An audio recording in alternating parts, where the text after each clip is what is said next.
Welcome students. This class we have to see the topic resistor in series and parallel. Students, what is resistor? It is nothing but a passive electrical component. Its primary function is to limit the flow of current in a circuit. Now let's see the resistor. See students, here we are having resistors with the different colors and different values. The values of resistor varies depending upon the colors. See, here also we having different colors and values of resistor. In this picture, we having a 12-volt battery and a LED and a resistor. From the 12-volt battery, we can get 200 milliampere current. But the current capacity of LED is only 30 milliampere. If we connect the LED directly to a battery means the LED is quickly burn out. If it is connected through a resistor means it will save. Just already I told you know, the primary function of resistor is to limit or to control the flow of current to the LED. Students, let's now come into the topic. Generally, an electrical circuit may contain large number of resistors may be connected in different ways. Basically, there are two ways. One is series and another one is parallel. See the first one, resistors in series. When two or more resistors connected end to end means it's said to be a series connection. The series resistors could be a simple resistors or an electrical bulb or a heating elements and other devices. Students, here we are having electric bulb and electric water heater. Here students, இந்த electric bulb வழியாக நம்ம கரண்ட்டை pass பண்ணும்போது உங்களுக்கு நல்லா தெரியும் அந்த electric பல்பில் இருக்கிற ஃபிலமெண்ட் அப்படிங்கிறது இட்ஸ் மேடப் ஆஃப் டங்ஸ்டன். டங்ஸ்டனோட ரெசிஸ்டன்ஸ் அப்படின்னு பார்த்தீங்கன்னா ரொம்ப அதிகமாக இருக்கும். இவ்வளோ ஹை ரெசிஸ்டன்ஸ் இருக்கிறதுனால நம்ம கொடுக்குற கரண்ட்டில் ஜஸ்ட் ஒன்லி 5% ஆஃப் எலக்ட்ரிக்கல் எனர்ஜியை மட்டும்தான் லைட் எனர்ஜியாக கன்வெர்ட் பண்ணோம். அந்த ரிமைனிங் 90% ஆர் 95% ஆஃப் எலக்ட்ரிக் கரண்ட்டை அது ஹீட் எனர்ஜியாக தான் கன்வெர்ட் பண்ணோம். In the same manner electric water heater, இதுவும் பாருங்கள் இந்த காயில் வந்து ரொம்ப தின்னாக இருக்கிறதுனால இதோட ரெசிஸ்டன்ஸும் ரொம்ப அதிகம். அப்போ நம்ம கொடுக்குற அந்த எலக்ட்ரிக்கல் எனர்ஜி ஃபுல்லுமே இது என்னவா பண்ணோம்னா ஹீட் எனர்ஜியாக தான் கன்வெர்ட் பண்ணோம். இதெல்லாம் எதுக்கு எக்ஸாம்பிளாக எடுத்துக்கிறோம்? ரெசிஸ்டர்ஸ் வந்து சீரியஸில் இருக்கிற எலக்ட்ரிக்கல் டிவைஸுக்கு எக்ஸாம்பிள்ஸாக நம்ம எடுத்துக்கிறோம். Okay, see the diagram. Here there are three resistors R1, R2 and R3. These three resistors are connected in series with a battery. இப்போ இந்த பேட்டரியிலேருந்து நம்ம பொட்டென்ஷியல் டிஃப்ரென்ஸ் அப்ளை பண்ணும்போது என்னாகும்? பேட்ரி மீன்ஸ் அதுலேருந்து எலக்ட்ரான்ஸ் வந்து ஃப்ளோ ஆகும் இல்லையா? அப்படி எலக்ட்ரான்ஸ் ஃப்ளோ ஆகும்போது பாருங்கள், ஃபஸ்ட்டு கொடுத்துருக்கிற ரெசிஸ்டர் R1. ஏற்கனவே நான் சொல்லியிருக்கேன் இந்த ரெசிஸ்டர் அப்படிங்கிறது பேட்டரியிலேருந்து வர அந்த current means flow of electrons வந்து கண்ட்ரோல் பண்ணும் அப்படின்னு சொல்லியிருக்கோம். அப்போ இந்த எலக்ட்ரான்ஸ் எல்லாமே R1 அப்படிங்கிற ரெசிஸ்டரை க்ராஸ் பண்ணி போகும்போது நமக்கு அந்த R1க்கு அக்ராஸ் என்னாகும்னா just created a potential difference V1. இந்த R1 அப்படிங்கிற ரெசிஸ்டரை க்ராஸ் பண்ணி தென் R2 வழியாக அந்த electrons same amount of electrons also passing through R2 also. ஏன்னா இங்கே R1ல் வந்து எந்த எலக்ட்ரான்ஸும் ஸ்டோர் பண்ணிக்கிறது இல்லை. உங்களுக்கு எவ்வளோ அமௌண்ட் ஆஃப் எலக்ட்ரான்ஸ் இதை க்ராஸ் பண்ணி போணுச்சோ அதே அமௌண்ட் ஆஃப் எலக்ட்ரான்ஸ் வந்து R2வும் க்ராஸ் பண்ணி போகும்.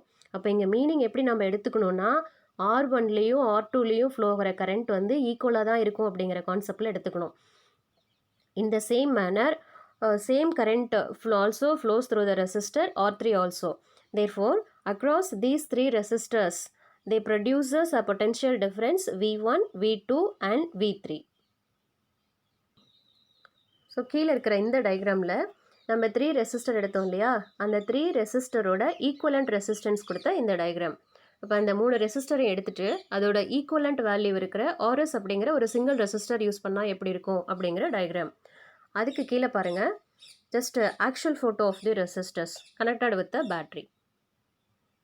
ஸ்டூடெண்ட்ஸ், இப்போ இந்த சீரியஸ் காம்பினேஷனில் நம்ம மெயினாக என்ன எடுத்துக்கணும் அப்படின்னா, நீங்கள் எத்தனை ரெசிஸ்டர் சீரியஸில் யூஸ் பண்ணாலும் ஒரு ரெசிஸ்டர்லேயும், அதாவது டிஃப்ரெண்ட் வேல்யூஸ் இருக்கிற ரெசிஸ்டர்ஸ், நான் சொல்லியிருக்கேன் இல்லையா, அந்த கலர் கோடிங்க்கு ஏற்ற மாதிரி ரெசிஸ்டர்ஸோட வேல்யூ வந்து கண்டிப்பாக வேரி ஆகும். அப்போ அந்த ரெசிஸ்டரோட ரெசிஸ்டன்ஸ் பவருக்கு ஏற்றது போல் ஒரு ரெசிஸ்டருக்கு அக்ராஸில் ப்ரொடியூஸ் ஆகிற பொட்டென்ஷியல் டிஃப்ரென்ஸ் வேரி ஆகும். பட் எல்லா ரெசிஸ்டர்லேயும் போகிற கரண்ட் அப்படிங்கிறது ஈக்குவலாக தான் இருக்கும்.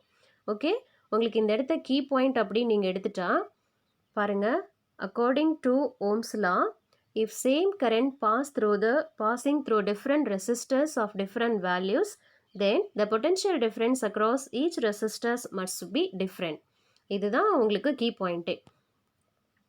ஓகே, இப்போ நம்ம என்ன பண்ணுறோம், நம்ம கொடுக்குற அந்த பேட்டரியிலேருந்து கொடுக்குற பொட்டென்ஷியல் டிஃப்ரென்ஸ் வின்னு எடுத்துக்கிட்டோன்னா, எனக்கு அந்த 3 ரெசிஸ்டருக்கு அக்ராஸாக ப்ரொடியூஸ் ஆகிற potential difference V1, V2, V3 இந்த 3யோட சம்மப்பும் எனக்கு அப்ளைடு பொட்டென்ஷியலுக்கு ஈக்குவலாக இருக்கும். இது இருந்து கரண்ட் வந்து சேம் அப்படின்னு சொன்னேன் இல்லையா, அப்போது ஓம்ஸ்ல இருந்து பாருங்கள், V is equal to IR தானே. V1 அப்படிங்கிறது I into R1, V2க்கு IR2, then V3 IR3. இந்த 3 ஃபார்முலாஸும் கொடுத்துருக்குற இதில் சப்ஸ்டியூட் பண்ணும்போது உங்களுக்கு கடைசி என்ன கிடைக்குதுன்னா, I கரண்ட்டுங்கிறது கான்ஸ்டண்ட்டாக இருக்கிறதுனால நம்ம அதை வெளியில் எடுத்துக்கலாம்.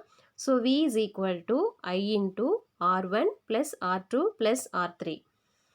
ஈக்குவலண்ட் ரெசிஸ்டன்ஸ், ஏன்னா இந்த 3 ரெசிஸ்டர்ஸோட ஈக்குவலண்ட் ரெசிஸ்டன்ஸ் RS அப்படின்னு சொன்னேன் இல்லையா, அதனால் இங்கே என்ன ஆகுது, V is equal to IRS. Okay, இப்போ இந்த RS அப்படிங்கிறது ஈக்குவலண்ட் ரெசிஸ்டன்ஸ். ஓகே, இப்போ இதிலிருந்து கடைசி நாம் எடுத்துக்கிறது, when several resistance are connected in series, the total or equivalent resistance is sum of the individual resistance as shown in the figure. அதாவது நீங்கள் 3 ரெசிஸ்டர் வந்து தனித்தனியாக ஜாயின் பண்ணி ஒரு சர்க்கியூட்டில் கொடுக்கும்போது அது 3க்கும் சேர்த்து என்ன ஒரு ஈக்குவலண்ட் ரெசிஸ்டன்ஸ் ப்ரொடியூஸ் ஆகுது அப்படிங்கிறதா இந்த ஃபிகரில் வந்து கொடுத்துருக்காங்க அப்படின்னு சொல்கிறான். இந்த நோட்டில் என்ன இருக்குது பாருங்கள், the value of equivalent resistance in series combination will be greater than each individual resistance. அது அப்படி தானே இருக்கும்.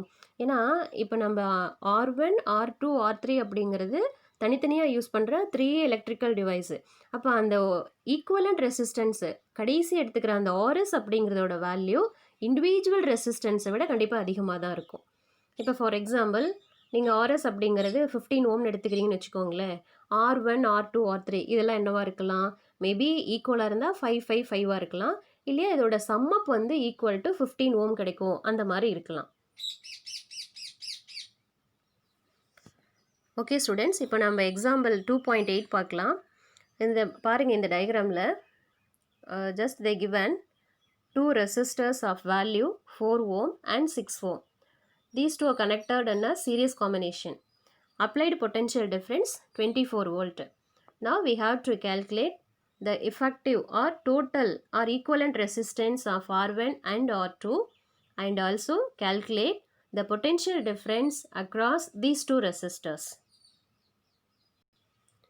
Resistors அப்படிங்கிறது நமக்கு இங்கே சீரியஸ் கனெக்ஷனில் இருக்கிறதுனால எஃபெக்டிவ் ரெசிஸ்டன்ஸ், தமிழில் சொன்னால் தொகுப்பயன் மின்தடை அல்லது மொத்த மின்தடை, நமக்கு எடுத்துக்கிற formula RS is equal to R1 plus R2, 4 ohm plus 6 ohm is equal to 10 ohm.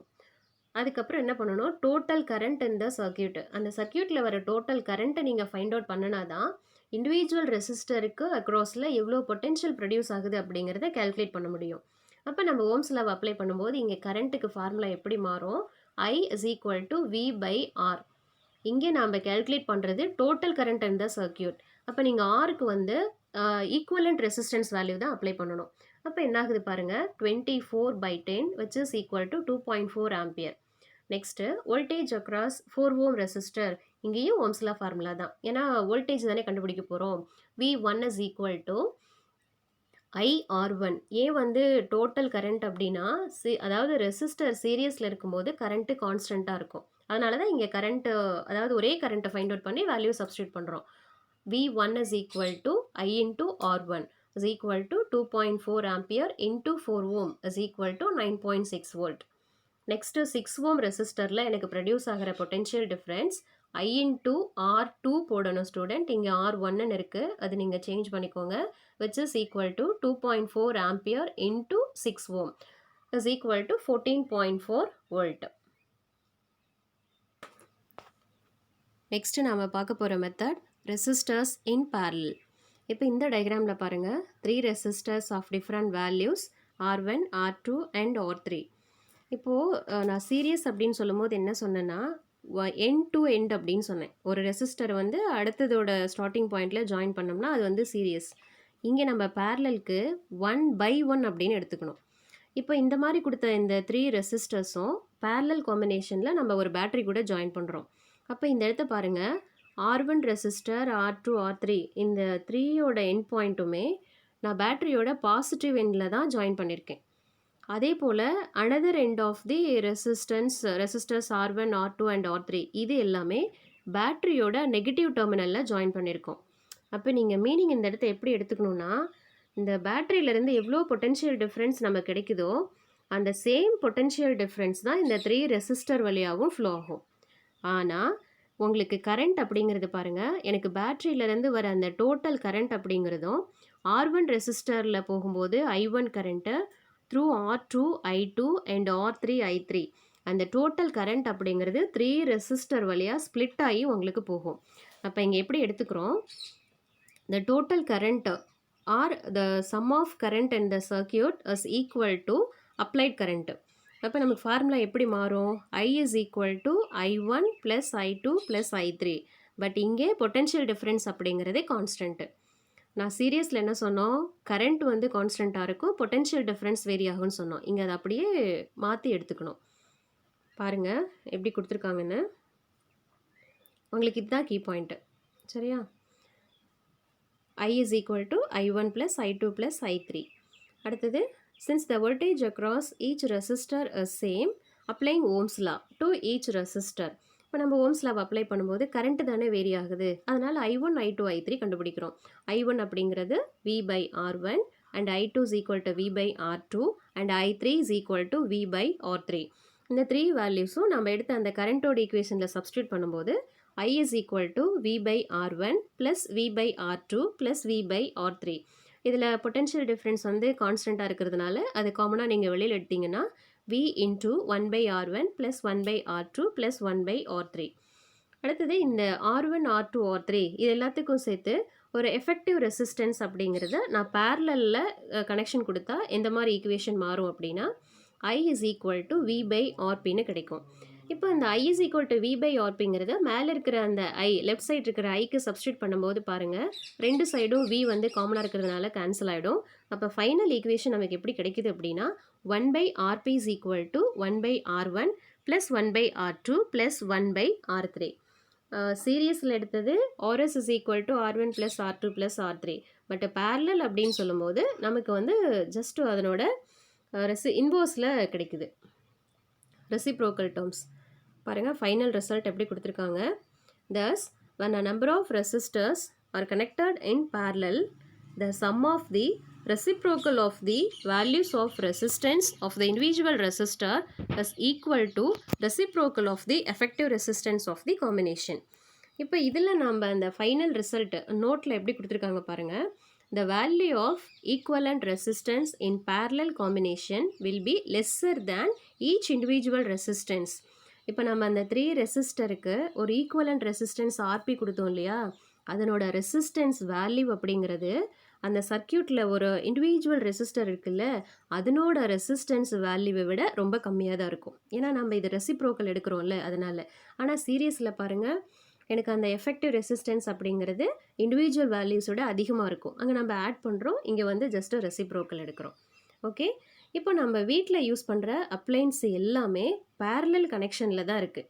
அது பேரலில் இருந்தால் தான் நீங்கள் ஏதோ ஒரு டிவைஸஸ் வந்து ஒரு அப்ளிகேஷன்ஸ் உங்களுக்கு ஜஸ்ட்டு ஸ்விட்ச் ஆஃப் ஆனால் கூட அதர் டிவைஸ் வந்து நம்ம வந்து ஒர்க் பண்ண முடியும். இப்போ ஃபார் எக்ஸாம்பிள் ஒரு அயன் பாக்ஸ் வந்து அந்த ப்ளக் வந்து உங்களுக்கு ஒர்க் பண்ணலை அப்படின்னா நீங்கள் கிச்சனில் வந்து இருக்கிற அந்த ஃப்ரிட்ஜு மற்றதெல்லாம் யூஸ் பண்ணிக்கலாம். இதே சீரியஸில் இருந்துச்சுன்னு வைங்களேன், ஒரு காம்பனண்ட் வந்து உங்களுக்கு ஸ்விட்ச் ஆஃப் ஆனாலும் இருக்கிற டோட்டல் எல்லா டிவைஸும் வந்து ஸ்விட்ச் ஆஃப் ஆன மாதிரி இருக்கும். ஸோ நல்லா மைண்டில் வச்சுக்கோங்க, நம்ம வீட்டில் யூஸ் பண்ணுற எலக்ட்ரிக்கல் அப்ளைன்ஸ் அந்த எலக்ட்ரிக்கல் இது காம்பனண்ட் எல்லாமே பேரலல் காம்பினேஷனில் தான் அவங்க கனெக்ஷன்ஸ் வந்து கொடுத்துருக்காங்க. அடுத்து எக்ஸாம்பிள் சம்ஸ் பாருங்கள். 2.9 parallel combinationக்கு ஒரு example sum. Calculate the equivalent resistance in the following circuit and also find the current I1 and I2 and total current in the given circuit. இப்போ ரெண்டு ரெசிஸ்டர் parallel காம்பினேஷனில் கொடுத்துருக்காங்க. ஃபர்ஸ்ட் ஒன்னோட value 4 ohm and second one 6 ohm. Applied potential difference 24 volt. இப்போ இங்கே வந்து நம்ம இந்த கொஷின்ஸில் பார்த்தது போல் ரெசிஸ்டர் parallel காம்பினேஷன் இருக்கிறதுனால உங்களுக்கு கரண்ட் வந்து வேரி ஆகும், பொட்டன்ஷியல் டிஃப்ரென்ஸ் அப்படிங்கிறது கான்ஸ்டண்ட்டாக இருக்கும். ஸோ நீங்கள் parallelோட ஃபார்முலா அப்ளை பண்ணும்போது 1/Rp is equal to 1/R1 plus 1/R2 is equal to 1/4 plus 1/6. இதை நீங்கள் சால்வ் பண்ணால் உங்களுக்கு கிடைக்கிற ரெசிப்ரோக்கல் இருக்கு இல்லையா, அதை மறுபடியும் நீங்கள் எடுத்தீங்கன்னா Rp is equal to 12/5 ஓம்னு கிடைக்கும். இப்போ ரெசிஸ்டர்ஸ் வந்து parallel இருக்கிறதுனால பொட்டன்ஷியல் டிஃப்ரென்ஸ் அப்படிங்கிறது ஈக்குவல் தான். அப்போ ஈக்குவல்னு சொல்லும்போது கரண்ட் வந்து என்ன அப்படின்னு கால்குலேட் பண்ணும்போது I1 is equal to V/R1 24 volt by 6 ohm அப்படின்னு கொடுத்துருக்காங்க இல்லையா, இது வந்து 4 ஓம்னு நீங்கள் சேஞ்ச் பண்ணிக்கணும். ஓகே, இந்த இடத்த மறந்துடாதீங்க. இது இந்த இடத்த 6 ஓம் கிடையாது, இது வந்து 4 ohm is equal to 6 ampere. And second I2 is equal to V/R2 24/6 is equal to 4 ampere. So இப்போ இந்த இண்டிவிஜுவல் கரண்ட்டு கண்டுபிடிச்சோம்ல, இது ரெண்டும் ஆட் பண்ணால் டோட்டல் கரண்ட்டுக்கு ஈக்குவலாக இருக்கும். அப்போ டோட்டல் கரண்ட் எனக்கு என்னவா கிடைக்கும்னா 10 ஆம்பியர்னு கிடைக்கும். ஓகே ஸ்டூடெண்ட்ஸ், அடுத்து நம்ம பார்க்க போகிற எக்ஸாம்பிள் சம் 2.10. இந்த சம்மில் பாருங்கள், 2 resistors if connected in series means the effective resistance 15 ohm. But the 2 resistors are connected in parallel means the effective resistance 56/15 ohm. நம்ம என்ன பண்ணணும்னா அந்த இண்டிவிஜுவல் ரெசிஸ்டரோட ரெசிஸ்டன்ஸ் வேல்யூவை கால்குலேட் பண்ணணும். நம்ம எடுத்துக்கிறது சீரியஸ் அண்ட் parallel ஃபார்முலா தான் எடுத்துக்கிறோம். ஸோ சொல்யூஷனோட ஃபர்ஸ்ட் ஈக்குவேஷன் பாருங்கள், resistors connected and series R1 plus R2 is equal to 15 ohm, the given data. At the same time connected in parallel Rp is equal to, அதாவது நம்ம அங்கே பார்த்த formula 1/Rp is equal to 1/R1 plus 1/R2. நீங்கள் இதுக்கு LCM எடுத்து equation reciprocal எடுக்கும்போது Rp is equal to R1 R2 by R1 plus R2. இது எதுக்கு ஈக்குவலாக இருக்குன்னா 56/15 ஓம்க்கு ஈக்குவலாக இருக்குது. இந்த செகண்ட் ஈக்குவேஷனில் டினாமினேட்டரில் R1 plus R2 அந்த பிளேஸில் ஃபஸ்ட் ஈக்குவேஷனோட 15 ஓமை சப்ஸ்டியூட் பண்ணுங்கள். உங்களுக்கு என்ன ஆகுது பாருங்கள், அடுத்து இந்த 15 அப்படிங்கிறது போத் சைடு கேன்சல் ஆகும்போது R1 R2 is equal to 56 or R2 is equal to 56/15 ஓம்னு கிடைக்கும். இப்போ இந்த தேர்ட் ஈக்குவேஷனில் இருக்கிற R2 வேல்யூ நம்ம ஃபஸ்ட் ஈக்குவேஷனில், அதாவது R1 plus R2 is equal to 15 இதில் சப்ஸ்டியூட் பண்ணிவிட்டு ஈக்குவேஷனை ரீஅரேஞ்ச் பண்ணிங்கன்னா ஃபைனலாக உங்களுக்கு கிடைக்கிற term R1 square minus 15R1 plus 56 is equal to 0ன்னு கிடைக்கும். இப்போ இந்த இடத்து இது குவாட்ராட்டிக் ஈக்குவேஷன் ஃபார்மில் இருக்கிறதுனால நம்ம ஃபேக்டரைஸ் பண்ணிக்கலாம். அப்படி ஃபேக்டரைஸ் பண்ணும்போது நமக்கு R1ஓட ரெண்டு வேல்யூ என்ன கிடைக்குது பாருங்கள். ஃபஸ்ட்டு வந்து R1 is equal to 8 ஓம்னு கிடைக்கும், செகண்ட் வந்து R1 is equal to 7 ஓம்ஸ்னு கிடைக்கும்.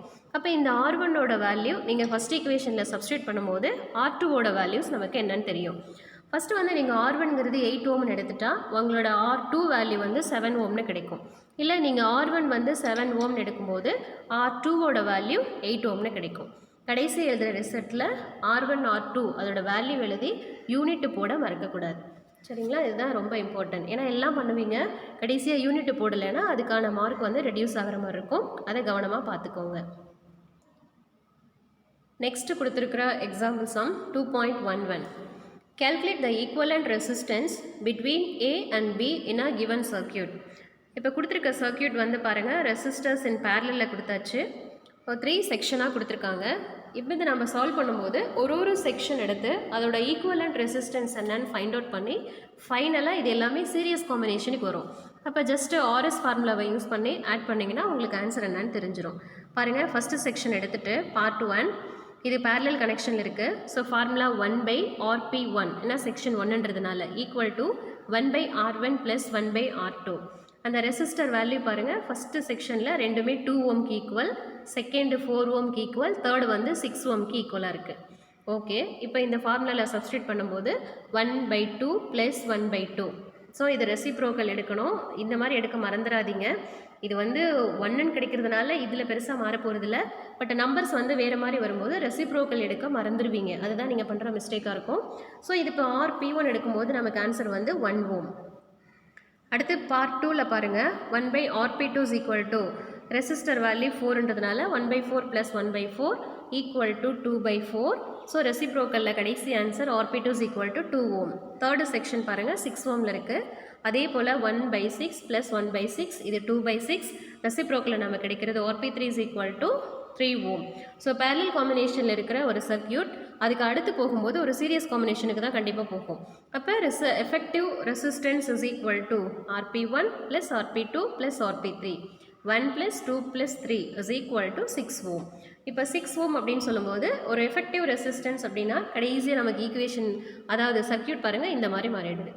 பேரலில் இருந்து சீரியஸில் இருக்கிறதுக்கு எஃபெக்டிவ் வேல்யூ எடுத்தால் நமக்கு வந்து ஃபைனல் சர்க்கியூட்டு இந்த மாதிரி ஒரு ஃபார்மில் இருக்கும். அடுத்து வர எக்ஸாம்பிள் சம் பாருங்கள். கொஞ்சம் சம்ஸு இதில் நிறைய இருக்கும்.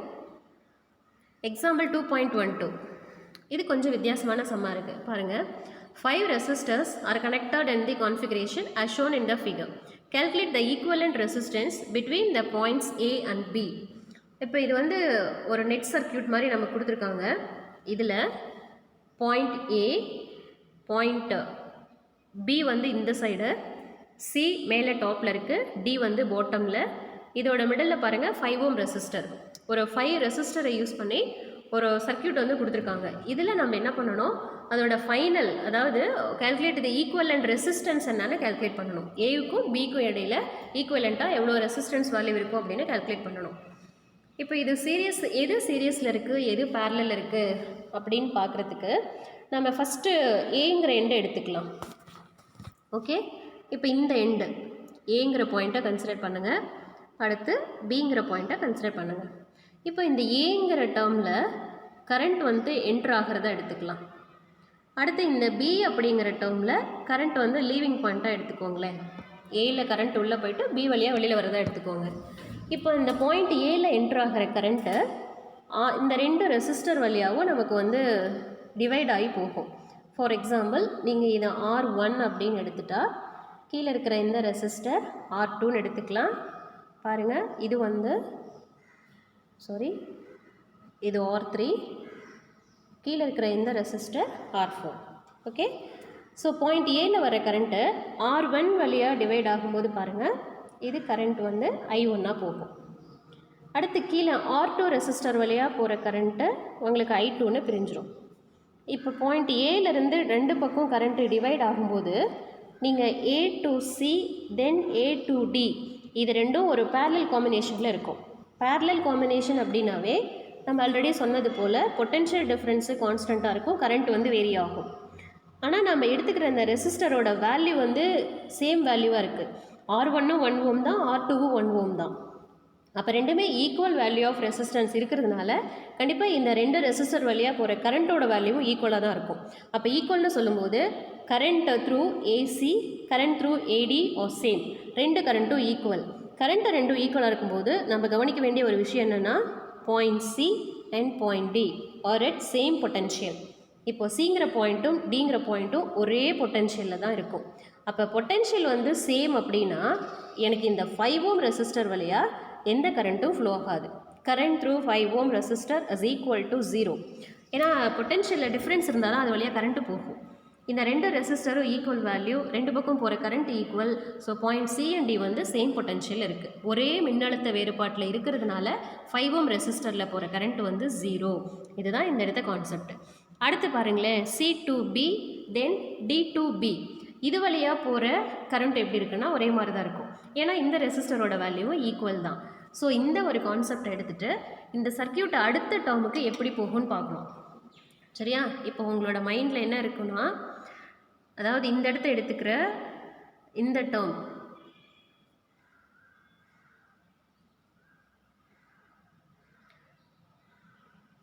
இந்த டேர்ம் ஃபுல்லாக பேரலல் காம்பினேஷன், இது ஃபுல்லுமே ஒரு பேரலல் காம்பினேஷனில் இருக்குது. இது வந்து எந்த ரோலும் இல்லை அப்படின்னு சொல்லிட்டோம். அப்படின்னா இந்த சர்க்கியூட்டை அடுத்த டேர்முக்கு எப்படி போகும் அப்படிங்கிறது உங்களுக்கு தெரிஞ்சிருக்கணும். பாருங்கள், இப்படி எடுத்துக்கலாம் இல்லையா? இது பேரலல், இந்த பக்கம் இதுவும் parallel.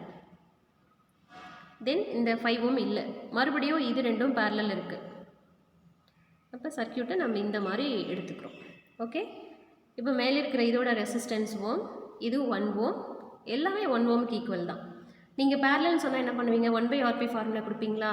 1/RP is equal to 1/R1 plus 1/R2. அப்போ என்னாகும் பாருங்கள், இந்த ஃபஸ்ட்டு இந்த செக்ஷனுக்கு மட்டும் உங்களுக்கு ரெசிஸ்டன்ஸ் எப்படி கிடைக்கும்?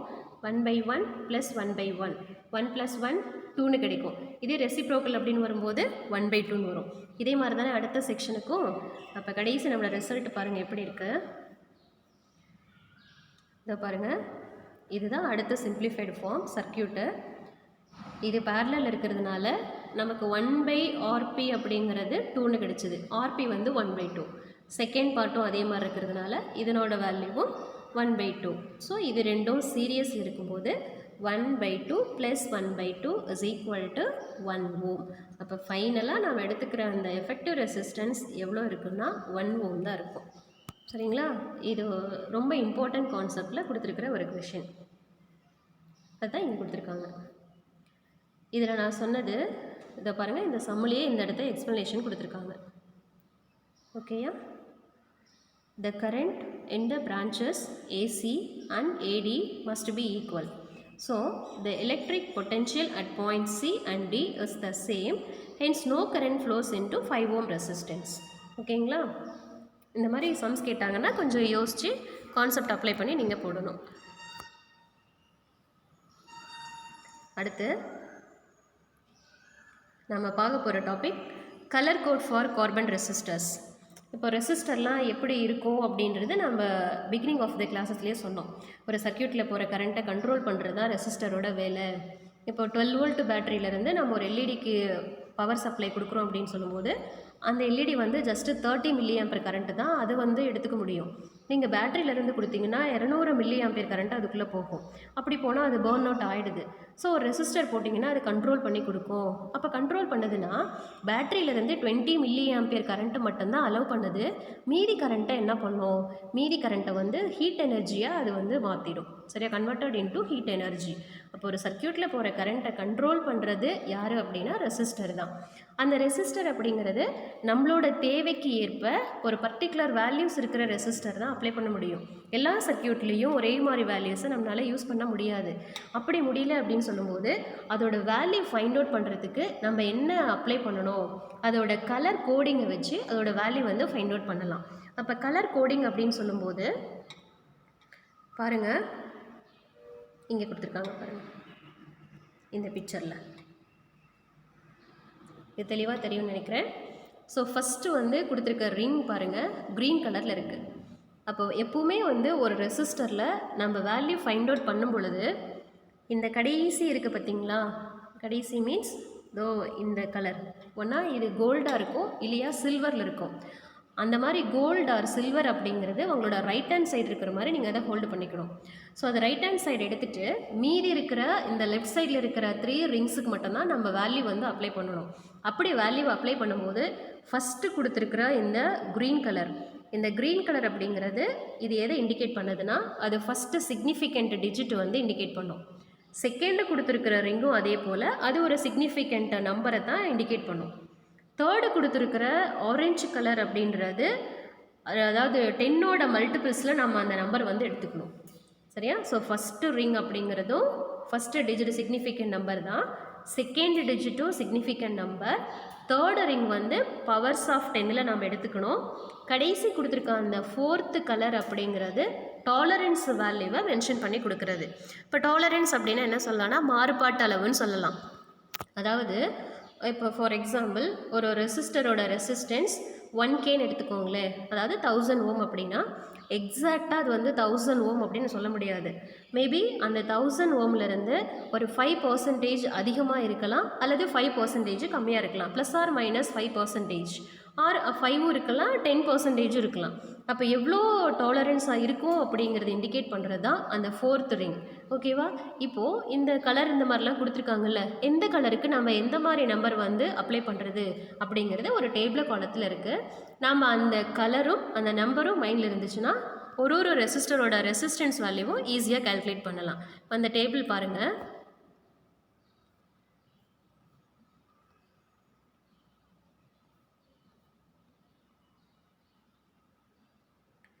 பாருங்கள், இதுதான் அந்த டேபிள் காலம். ஃபஸ்ட்டு கொடுத்துருக்கிறதுல colour, second number, third multiplier and last வந்து டாலரன்ஸ். சப்போஸ் ஃபஸ்ட்டு வந்து பிளாக்ல இருக்குது அப்படின்னு சொல்லும்போது நம்பர் 0, ப்ரௌனாக இருந்துச்சுன்னா 1, red 2, orange 3, yellow 4, green 5, blue 6, violet 7, grey 8, white 9, 10 எல்லாம் இல்லை, அது நம்ம 0க்கு போயிட்டோம் இல்லையா. ஸோ இந்த 9 கலர்ஸுக்கு 9 நம்பர்ஸ் வந்து எடுத்துக்கணும். மல்டிப்ளையர் எப்படி எடுத்துக்கிறது அப்படின்னா, இப்போ ஃபார் எக்ஸாம்பிள் நமக்கு தேர்டு கலர் வந்து ப்ரௌனாக இருக்குன்னு வைங்க. ப்ரௌனுக்கு நம்பர் என்ன, 1 தானே. அந்த 1 அப்படிங்கிறத நீங்கள் 10ஓட பவரில் போடணும். தேர்டு கலர் வந்து ரெட்டாக இருக்குது மிஸ், அதுக்கு என்ன பண்ணலாம்? அப்போ தேர்டு வந்து உங்களுக்கு ரெட் கலராக இருக்குன்னா ரெட்டுக்கு நம்பர் வந்து 2, அப்போ பவர் ஆஃப் தி 10ல் நம்ம அதை போடணும். 10 ஸ்கொயர் அப்படின்னு எடுத்துக்கணும். ஓகேவா? இது வந்து நீங்கள் மெமரி பண்ணணும். ஒரு கலருக்கு என்ன நம்பர் அப்படிங்கிறத நல்லா மைண்டில் வச்சுக்கணும். இது நீங்கள் வந்து கஷ்டப்பட்டு மெமரி பண்ண தேவையில்லை. ஜஸ்ட்டு நான் ஒரு நிமோனிக்ஸ் சொல்கிறேன், அதை மைண்டில் வச்சுக்கோங்க. ஈஸியாக இது வந்து உங்களுக்கு மெமரியில் இருக்கும். இப்போ பாருங்கள், ஃபஸ்ட்டு கலர் நம்ம என்ன கொடுத்துருக்காங்க, பிளாக் கொடுத்துருக்காங்களா. Second brown. இந்த கலர்ஸோட ஃபஸ்ட்டு லெட்டர் மட்டும் அப்படியே எடுத்துகிட்டு வாங்க. இந்த ஃபஸ்ட் லெட்டர் மட்டும் எடுத்துகிட்டு வந்தீங்கன்னா என்ன வரும் பாருங்கள். ஃபஸ்ட்டு வந்து எனக்கு பிளாக், செகண்டு ப்ரௌனு, மறுபடியும் பி தான். தேர்டு வந்து ரெட்டு, ஃபஸ்ட் லெட்டர் ஆர், அதுக்கப்புறம் orange, then yellow, then green, and then blue, next violet, next grey, then white. அவ்வளோதான். ஓகே, அதுக்கப்புறம் அது டாலரன்ஸ்க்கு போயிடும். இப்போ இதெல்லாம் பாருங்கள், நம்ம ஜஸ்ட்டு ஒரு வேர்ட்ஸ் மாதிரி ஞாபகம் வச்சுக்கலாம். பி, பி, ராய், ஃபஸ்ட் ரெண்டும் பிபி, தேர்டு 3 லெட்டரும் சேர்ந்து ஆர்ஓஒய், ராய்.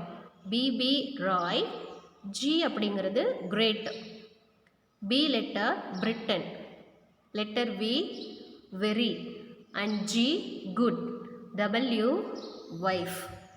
நீங்கள் ஒய்ஃப்னு எடுத்துட்டாலும் சரி, ஒயிட்டுன்னு எடுத்துட்டாலும் சரி. இப்போ இது எப்படி ஒரு சென்டென்ஸில் கொண்டு வரோம் பாருங்கள். BB Rai, great Britain, very good white or wife. மறுபடியும் பாருங்கள். BB Rai, great Britain, very good white. இந்த மாதிரி ஞாபகம் வச்சுக்கோங்களேன். இந்த ராய் அப்படிங்கிறவர் பிலாங்ஸ் டு கிரேட் பிரிட்டன், அவர் வந்து very good white.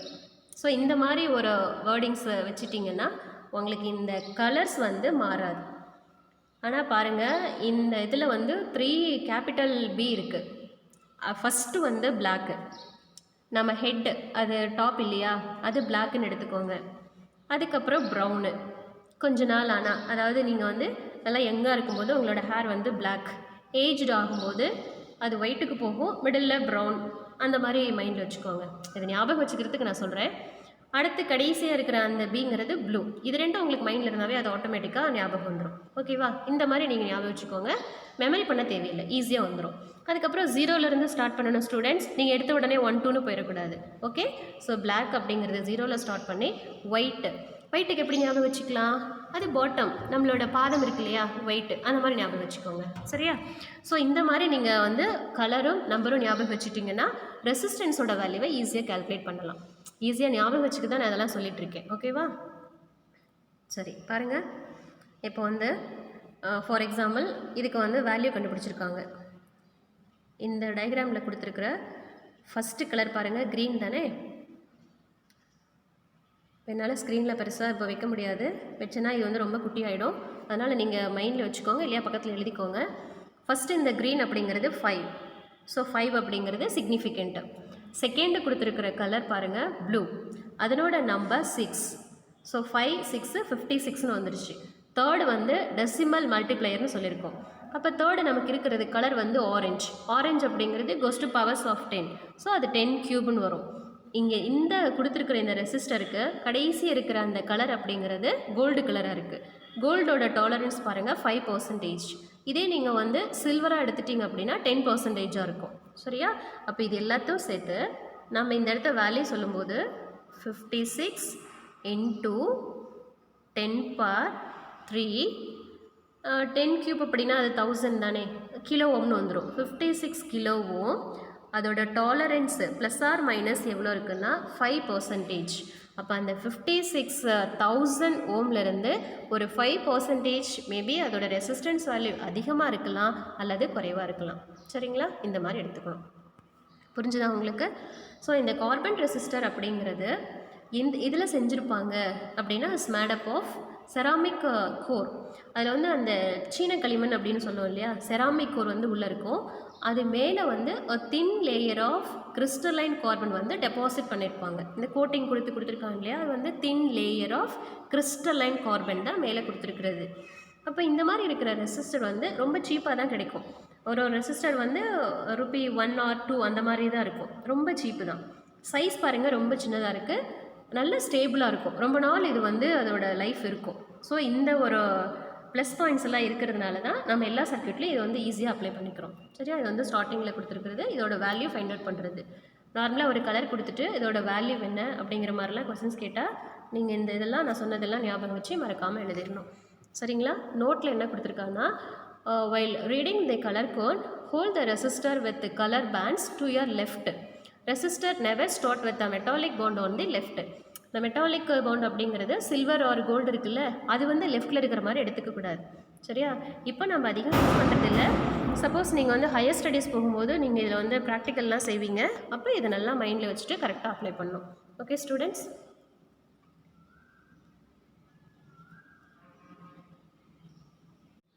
Tamil medium students பாருங்கள், மின்தடையாக்கிகள், தொடரிணைப்பு மற்றும் பக்க இணைப்பு. ரெசிஸ்டர் அப்படிங்கிறது மின்தடையாக்கி, ரெசிஸ்டன்ஸ் அப்படின்னா மின்தடை. அந்த டிவைஸ்க்கு பேர் ரெசிஸ்டர், அதுக்கு கொடுக்குற வேல்யூ வந்து ரெசிஸ்டன்ஸ், மின்தடை அப்படின்னு சொல்லுவோம். இப்போ அந்த மின்தடையாக்கிகள் தொடரிணைப்பில் இருந்தால் எப்படி இருக்கும், பக்க இணைப்பில் எப்படி இருக்கும்? தொடரிணைப்புனா ஒன்றன் பின் ஒன்றாக இணைக்கணும். இப்போது ஃபஸ்ட்டு ரெசிஸ்டரோட ஒரு முனை நம்ம கொடுத்த இந்த மின்கலனோட ப்ளஸில் இருக்குது. கடைசியாக V3 அதாவது R3யோட அனதர் எண்டு பாருங்கள், பேட்டரியோட மைனஸில் இருக்குது. இப்போ இந்த மின்கலன்லேருந்து எலக்ட்ரான்கள் போகுது அப்படின்னா எலக்ட்ரான் நகர்வு தானே மின்னோட்டம். அப்போ அந்த எலக்ட்ரான்கள் போகும்போது R1, R2, R3 இந்த 3 மின்தடையாக்கிகளிலும் எந்த எலக்ட்ரானும் சேமிக்கப்படுவது இல்லை. எலக்ட்ரான் எதுவும் ஸ்டோர் ஆகாது. அப்போ எலக்ட்ரான் வந்து அங்கே சேமிக்கலை அப்படின்னா எல்லா மின்தடையாக்கி வழியாக போகிற மின்னோட்டம் வந்து சமமாக தான் இருக்கும். சரியா? அப்போ மின்னோட்டம் வந்து இதில் சமம். மின்னழுத்த வேறுபாடு R1, R2, R3 இந்த வேல்யூ வந்து வேறு வேறு மாதிரி எடுத்துக்கிறதுனால எனக்கு அங்கே அதுக்கு குறுக்க உருவாகிற மின்னழுத்த வேறுபாடும் வேறு வேறையாக தான் இருக்கும். அதை தான் நம்ம இந்த ஃபார்முலாவில் சப்ஸ்டியூட் பண்ணுறோம். V = V1 + V2 + V3. ஓம் விதிப்படி IR1 + IR2 + IR3. இதிலேருந்து கடைசியை கொண்டு வர ரிசல்ட்டு V = IRS. தொகுபயன் மின்தடை அப்படிங்கிறது ஸோ 2.23ல் கொடுத்ததுபடி நமக்கு கிடைக்கும். தொடரணிப்பில் வந்து எத்தனை மின்தடையாக்கி நீங்கள் யூஸ் பண்ணாலும் சரி, அதோட தொகுபயன் மின்தடை அப்படின்னு எடுக்கும்போது தனித்தனி மின்தடைகளோட மதிப்பை விட அதிகமாக இருக்கும். சரியா? இப்போ ஃபார் எக்ஸாம்பிள் R1 வந்து 1Kன்னு வச்சுக்கோங்களேன், R2 வந்து 2K, R3 வந்து 3Kனா எனக்கு கடைசி கிடைக்கிறது என்னன்னு கிடைக்குது, 6 கிடைக்குது இல்லையா? அப்போ அந்த 6 அப்படிங்கிறது R1, R2, R3 வேல்யூவை விட அதிகமாக இருக்குல்ல, அதுதான் இதோட மீனிங்காக எடுத்துக்கிறோம். அதுக்கப்புறம் கொடுத்துருக்கிற எக்ஸாம்பிள்ஸும் பாருங்கள். அதுக்கப்புறம் பக்க இணைப்பு. பக்க இணைப்பில் நீங்கள் உங்கள் மைண்டில் வச்சுக்க வேண்டிய ஒரு பெரிய இம்பார்ட்டன்ட், அனைத்து மின்தடையாக்கி வழியாகவும் சமமான மின்னழுத்த வேறுபாடு இருக்கும், ஆனால் மின்னோட்டங்கள் மாறும். இதுதாங்க கீ பாயிண்ட் இந்த கொஸ்டின்ஸில். அதுக்கப்புறம் ஈக்குவேஷன் 2.24 ஓம் விதியை பயன்படுத்தி 2.25 நம்ம ஈக்குவேஷன் கொடுக்குறோம். இதை வந்து கொடுத்துருக்க அந்த ஃபஸ்ட் ஈக்குவேஷனில் சப்ஸ்டியூட் பண்ணி ஃபைனலாக ரிசல்ட் கொண்டு வந்தீங்கன்னா 1/Rp = 1/R1 + 1/R2 + 1/R3ன்னு கிடைக்கும். ஓகே, அடுத்து இந்த கான்செப்டுக்கு எக்ஸாம்பிள் சம்ஸ் கொடுத்துருக்காங்க. தென் அதுக்கு அடுத்த எக்ஸாம்பிள் சம்மு 2.10. இந்த சம் ரொம்ப இம்பார்ட்டன்ட் சம், நோட் பண்ணி வச்சுக்கோங்க. அதுக்கப்புறம் 2.11 இதுவும் இம்பார்ட்டன்ட் தான், ஈஸி தான். அடுத்து கொஞ்சம் வித்தியாசமான கான்செப்டில் கொடுத்த 2.12 ப்ராப்ளம். அதுக்கடுத்து கார்பன் மின்தடையாக்கிகளில் நிற குறியீடுகள், அந்த கலர் கோடை வச்சு நம்ம வேல்யூ எப்படி கண்டுபிடிக்கிறோம் அப்படிங்கிறது. சரியா? பீங்கான் உலகத்தின் மீது மெல்லிய கார்பன் படிகம் வார்க்கப்பட்டிருக்கும், அதுதான் கார்பன் மின்தடையாக்கின்னு சொல்கிறோம். முதல் 2 வளையங்கள் மின்தடையின் முக்கிய எண்ணுருக்களாக சிக்னிஃபிகண்ட் ஃபிகராக இருக்கும். 3வது வளையம் வந்து 10ன் அடுக்கு பெருக்கலாக இருக்கும். 4 வந்து மாறுபடும் அளவை குறிக்கும். மின்தடை மாறுபடும் அளவுன்னு சொல்லலாம், மாறுபாட்டு வீதம்னு சொல்லலாம், எப்படி வேணாலும் எடுத்துக்கலாம். இந்த டேபிள் காலம் இங்கிலீஷ் மீடியத்தில் வர அந்த கலர்ஸ் இது ஞாபகம் வச்சுக்கோங்க. கருப்பு, பழுப்பு, சிவப்பு, ஆரஞ்சு, மஞ்சள், பச்சை, நீலம், ஊதா, சாம்பல், வெள்ளை. நீங்கள் இங்கிலீஷில் ஃபர்ஸ்ட் லெட்டர் எடுத்து நீங்களும் அந்த வேர்டிங்ஸை ஞாபகம் வச்சுக்கோங்க. என்ன இது சொன்னோம்? BB, Rai, great, Britain, very good, wife are white. Okay students, இது வரைக்கும் நான் சொன்னது உங்களுக்கு புரிஞ்சிருக்குன்னு நான் நம்புகிறேன். இதில் ஏதாவது டவுட்ஸ் இருக்குன்னா நீங்கள் கமெண்ட்ஸில் கொடுங்க, இல்லை நீங்கள் கால் பண்ணுங்கள், நான் உங்களுக்கு கிளியர் பண்ணுறேன். இது வரைக்கும் நான் சொன்னதை ஜஸ்ட்டு ஒன்ஸை ரிவைஸ் பண்ணுங்கள், ப்ரிப்பேர் பண்ணுங்கள். Thank you students.